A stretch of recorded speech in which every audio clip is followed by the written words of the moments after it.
back when I was doing economics at uni and I was trying to get into an economics degree, I started a blog Did you? called Damonomics. Give me the principles of Damonomics. Man, Are we allowed to talk about this?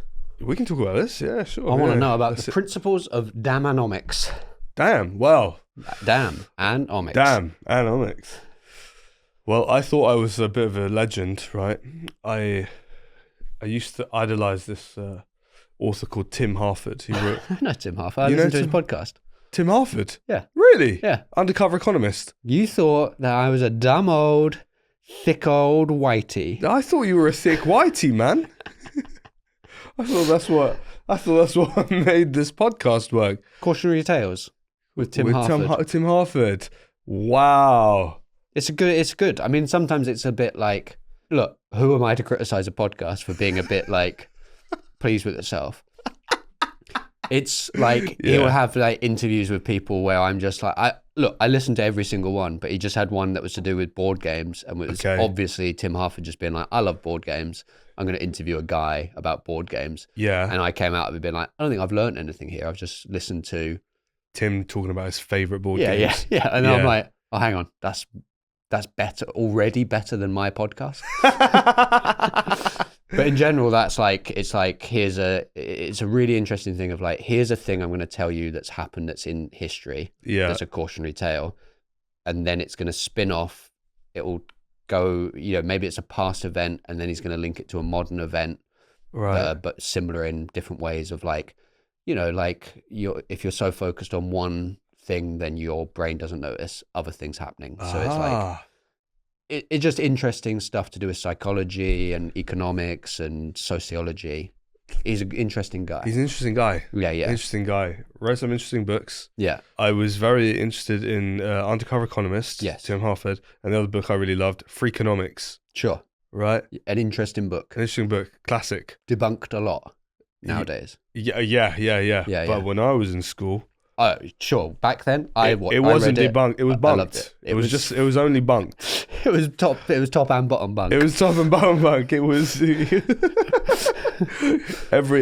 had all the single beds to itself. Yeah. Right. You go into a dorm and you're like, oh my God, Freakonomics is on every bunk. Every bunk. This book actually is that would bunked be AF. True. Yeah. If you were probably in a youth hostel in like the late 2000s. Yeah. There would be a copy of Freakonomics on most bunks. Yeah, exactly. I think that's fair to say. It's very fair to say. And now, of course, you go into a hostel, it's not on any bunks because it's been debunked. It's been in debunked. Lots of different ways. You only not find all it of in I think it's double beds. You would see it. It would be in the middle of a double bed, keeping a husband and wife apart.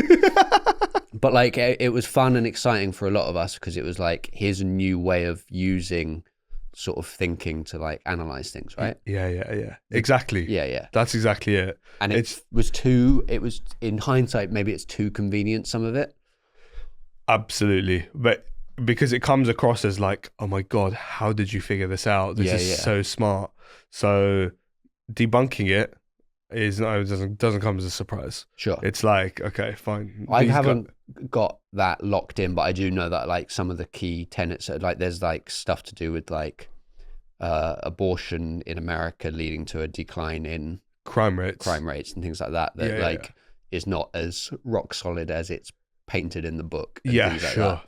Yeah. Which also like, that seemed like such a genius revelation at the time, but now you're sort of like, I don't know. I mean, it's less genius these days. It's like, if there's a lot of people born in a really poor area, is there going to be an increased crime rate in the future? Yeah, probably. That's what happens with when areas are underfunded. Yeah. It's just like, but at the time I was like, oh my God, you're like Sherlock Holmes. This is crazy. Yeah, and is that now because they did make that argument and also because the world has moved beyond that in terms of analysis that we're like, well, that's obvious, in the same way that when you look at a light bulb, you're like, I'd have invented that. Yeah, true.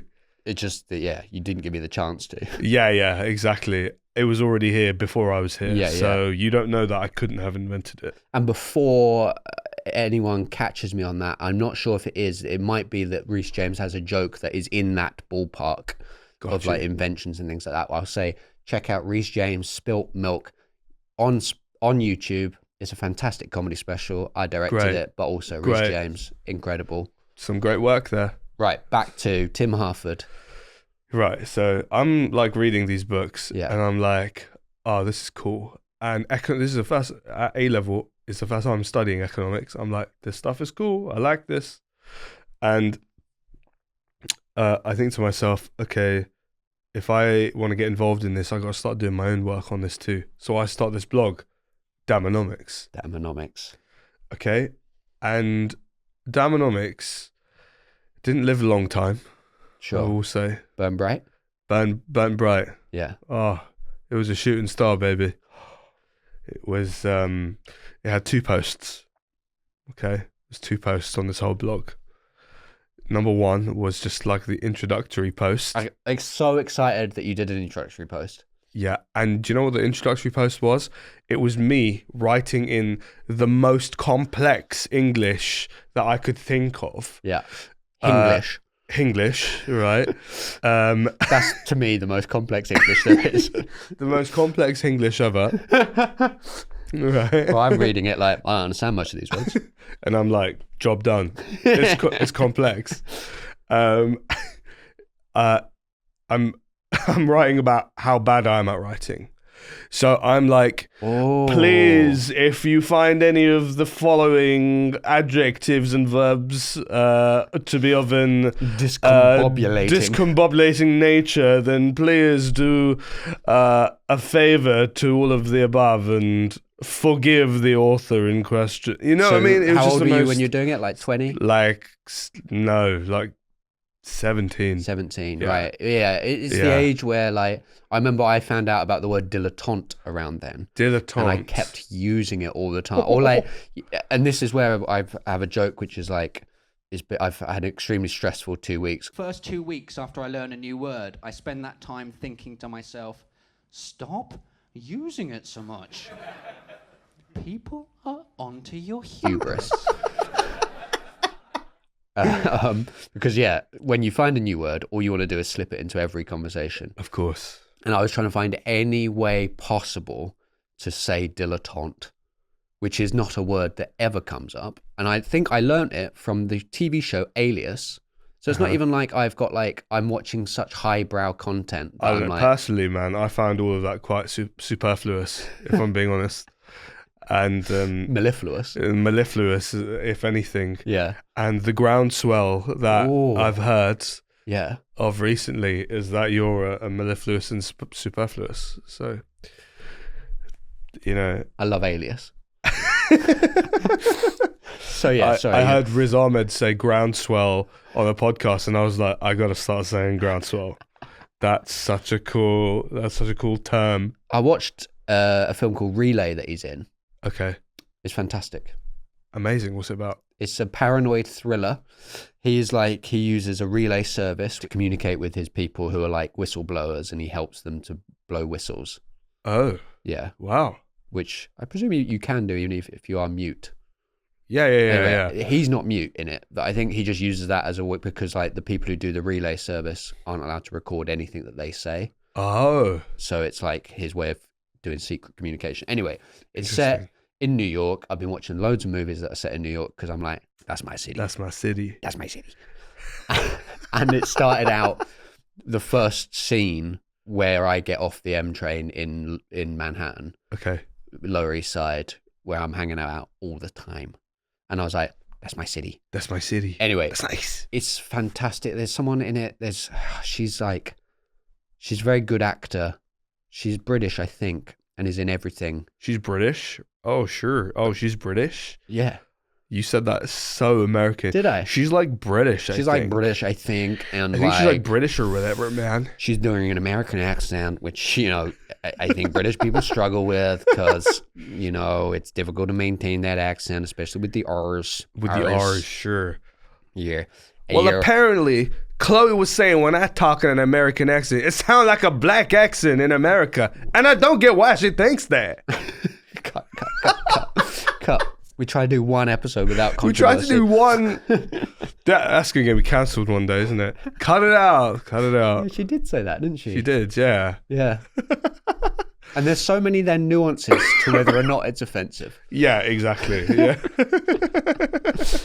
You're British, so you don't have as much knowledge of the culture. So therefore, can you be called on it? You're a person of color anyway. So then can you, there's so many different ways that you're getting away with it. That's why I push the boat out on racism, you know. I just go, how far can we take this? You know? Can I get away with this? I know your limit, but what's mine? Yeah. You know? Yeah, because you've got a slightly longer limit than me. Yeah, I do, yeah. And that's privilege. Limit size matters. Lily James. Lily James, yes. Yes, yeah. It's not Lily Phillips, who is a comedian that we know. No. And there's somebody else that's in that territory that I'm thinking of. Daisy Ridley. It's not Daisy Ridley. It's Lily James. It's Lily James. Okay. Yeah. It's real good. It's like wait, is it Helen Mirren? It's Helen Mirren. Sorry, I got it wrong. It's Helen Mirren. Yeah. 2024, great paranoid thriller. Really recommend it. Great. Like 100 minutes long. Perfect. There are some actors, anything they're in, I'll give it a go. Yeah, I mean Riz Ahmed. Riz is one of those guys. My God. 100%. Yeah. He's one of my 100%ers. 100% is. I think so. You've seen all of his work? No. As in like everything. If it came up on, I'd be like, that would be good. There's one exception. Sorry, Riz, there is. Venom. Oh, I forgot he's in Venom. He's in Venom. He's the bad guy in Venom. He's a 93%er. That's a great score. That's still. Pretty good. That's a very good score. Who else is in your 100? Like, who would you say is in my 100% on instinct club? Is a 100% club? Oh, man, the issue is exactly the same as because of the exact same film. Tom Hardy. Really? Tom Hardy, I would have said like this guy's he just makes good stuff. He's compelling to watch. I'll tell you who's my 100%er. Will Poulter. Oh, I just watched Death of a Unicorn. He's real funny in that. Not seen that, but would believe that he's real funny in it. He is. He's a funny guy.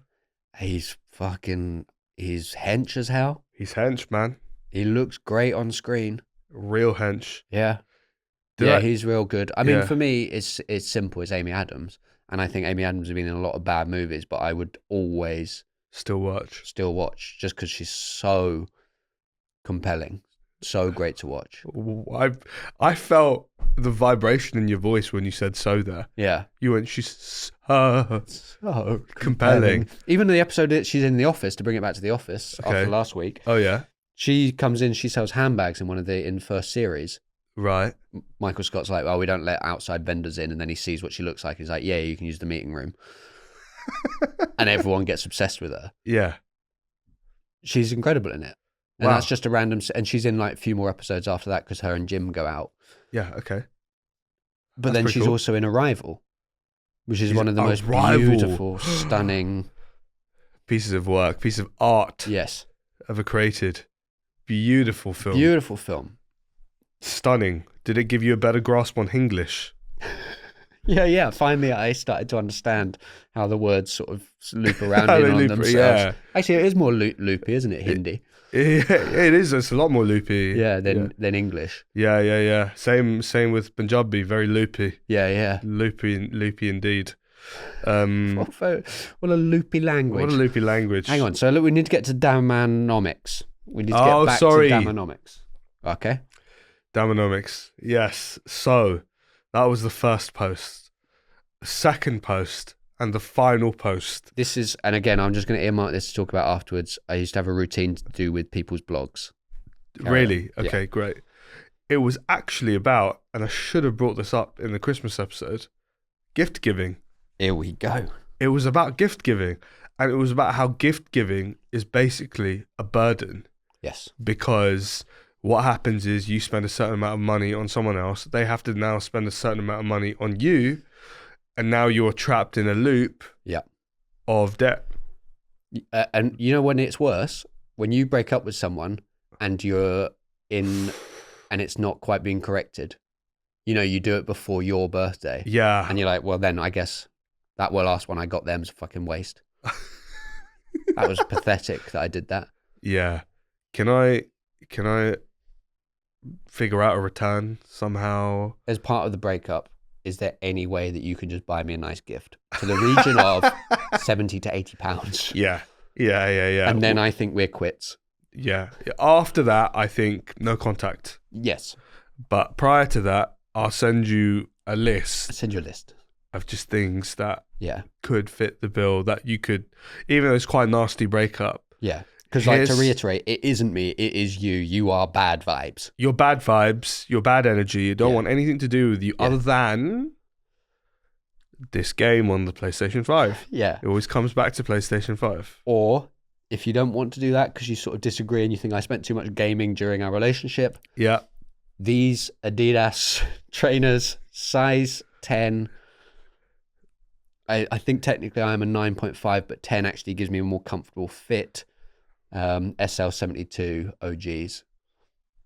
Is that a good one? They're my current favorite. I think I'm going to be buying that. You know, when you find it used to be New Balance. I can't remember what particular ones it was. Really? And New then Balance. They were like the most comfortable. And then I bought a new pair of the same ones in the same size, and they just felt horrible. It took me then 3 or 4 years to find a new pair of trainers that I was like happy with the fit. So you were doing New Balance years ago? Yeah, years ago. Yeah, see? Before the alt-right took it. Is that what it is now? Is New Balance a racist shoe?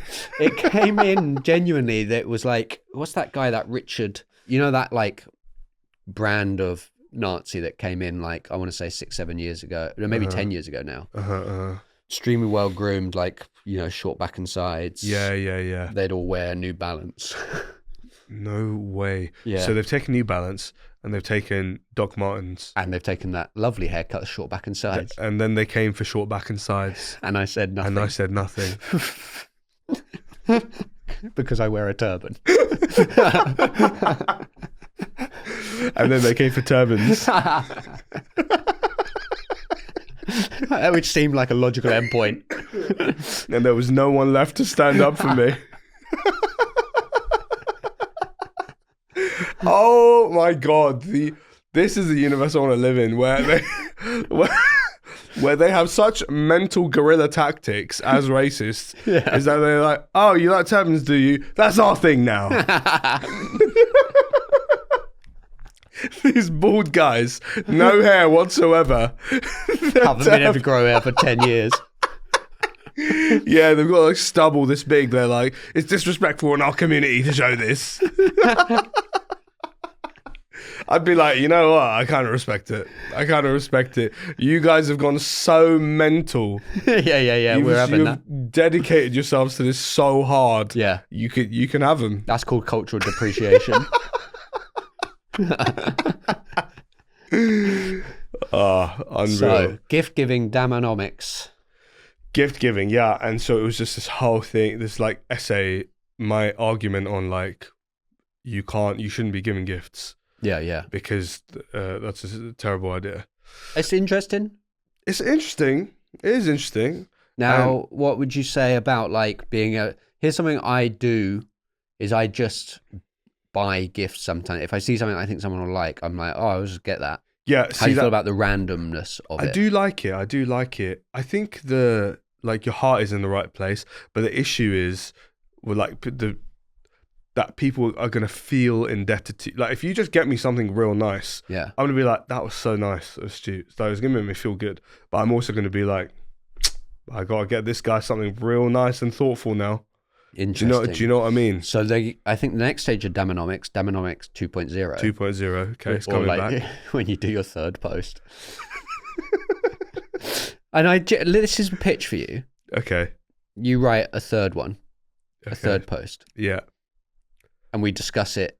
We do an episode where you then read it out and we discuss it. And it's your new economic theory 15 years on. 15 years on. Yeah. And it can't have any jokes. It has to be serious economic theory. Serious Damonomics. Yeah. No, and taking what we've learned now that a lot of Damonomics has been debunked. That we move on, and this is like you're a different person. I've got new knowledge. Yeah. I'm a different guy. You're a different guy. Okay, but you still stick by your gift. I still stick by. Because what would be interesting is to work out how to give a gift without making it feel like that person is then indebted to you. How do you do that? The type of gift you want to give someone is this will balance out. Yes. But if you get someone something real nice, then it's like, so one of my friends, true story, by the way. Wow. Okay. Exclusive. The first one I've ever told on Weak Minded. Exclusive. He bought himself Yeezys. Right. He likes the design, whatever. Obviously, we can't get into it now. But there's so many points where you can say, what's wrong with this guy? So he's bought himself these trainers. They don't fit. Okay? Sure. Because guess who's not a UK 10.5? Him. Guess who is a UK 10.5? You. Me. Yeah. So I've gone to visit and he's gone, listen, Yeezy does it. I can't, these are outside the return period. I kind of just have to chuck them really, unless, will these fit you?